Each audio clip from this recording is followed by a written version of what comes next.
Now for a look at what's got one Chinese blogger writing today. Our blogger is Tu Lifang from Sohu.com, an independent commentator who lives outside China. Now, as we mentioned earlier, the standoff between China and the Philippines over the remote Scarborough Shoal lagoon in the South China Sea continues to smoulder, with a nationalist sentiment rising on both countries as the four-week standoff continues.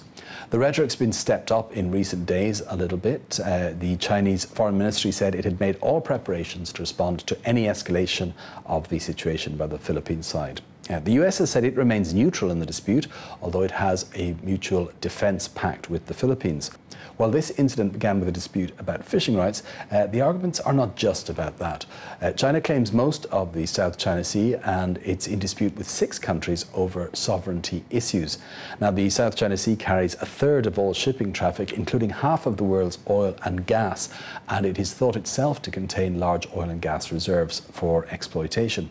Well, here's what our blogger has to say about the islands that China calls Huangyan and the Philippines call Panatag in a post entitled "China will definitely defeat the Philippines."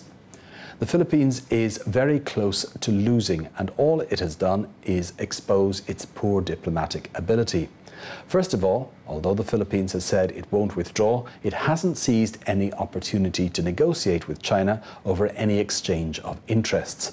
As long as China doesn't concede, the Philippines will continue to lose the advantage day by day and finally fail in its campaign. What's more, the Philippines bases its claim on proximity and insists that the island is within its exclusive economic zone. The United Nations Convention on the Law of the Sea allows a coastal state to claim a 200 nautical mile exclusive economic zone, but the state has no right to change the ownership of territory by doing so. People have talked a lot about a possible US intervention in this, believing the Americans will be on the Philippines' side. But actually, that is not a problem. On the one hand, the Philippines-American Mutual Defense Agreement only applies to their respective territory, and Huangyan Island is not Filipino territory. On the other hand, America is too clever to get involved in trouble. Its only interest might be in selling weapons to the Philippines. All in all, China should persist. There is no doubt it will succeed. Well, following that post, there were a number of comments. We'll just give you an idea of what sort of things were being said. This first poster isn't quite so optimistic or so gung-ho. Just reading the title already had me wondering about this article. Will it be to our advantage if neither side takes action?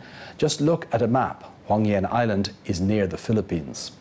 And then a poster who has a rather cynical take. According to my experience, China is good at cheating its people, but as to international disputes, China never wins. And finally, this poster is a little more optimistic. Don't waste time in just talking about fighting. Take action now. It will belong to the side which wins.